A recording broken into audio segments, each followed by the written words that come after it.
நாம் நல்லவர்களாக மாத்திரம் இருந்துவிட்டால் நாளைக்கு எமது பிள்ளைகளை பாதுகாக்க அவர்களுக்கான தேவைகளை நிறைவேற்ற அல்லாஹ் நல்லவர்களையே ஏற்பாடு செய்து விடுவான். சூரத்துல் கஹ்ஃபிலே பார்க்கலாம். அதிலே வரக்கூடிய நீண்ட ஒரு சம்பவத்தில் மூசா அலைஹிஸ்ஸலாம் அவர்கள் ஒரு நல்லடியாருடன் சென்ற அந்த பயணம் வருகின்றதே.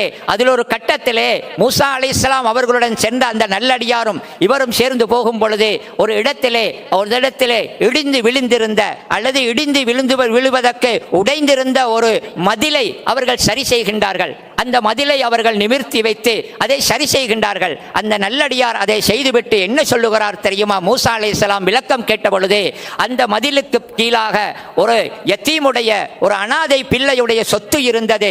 அந்த சொத்து அந்த மதில் இடிந்து விழுந்து விட்டால் அது இப்பொழுதே வெளியே வந்துவிடும், அது பலர் எடுத்து விடுவார்கள், அதனை பாதுகாப்பதற்காகத்தான் இப்படி செய்தேன் என்று சொல்லிவிட்டு அவர் ஒரு காரணம் சொல்லுகிறார். வகான அபூஹுமா சாலிஹா, அந்த இரண்டு பிள்ளைகளின் வாப்பா நல்லவராக இருந்தார் என்று சொல்லுகின்றார். வாப்பா நல்லவராக வாழ்ந்துவிட்டு போனதனால் நாளைக்கு பின்னைக்கு வாப்பா இல்லாத நேரத்திலே அல்லாஹ் அந்த பிள்ளைகளின் சொத்தை பாதுகாக்க சிறந்த ஒரு அடியாரை அல்லாஹு தஆலா அனுப்புகிறான் என்றிருந்தால் நாம் நல்லவர்களாக வாழும் என்றால், நாங்கள் ஒழுக்கமாக நாங்கள் மார்க்கப்பட்டுள்ளவர்களாக நாங்கள் வாழுவோம் என்றிருந்தால் அது முக்கியமான ஒரு காரணம். எமது பிள்ளைகள் நாளைக்கு நல்லவர்களாக அவர்களுக்கு நன்மை நடப்பதற்கு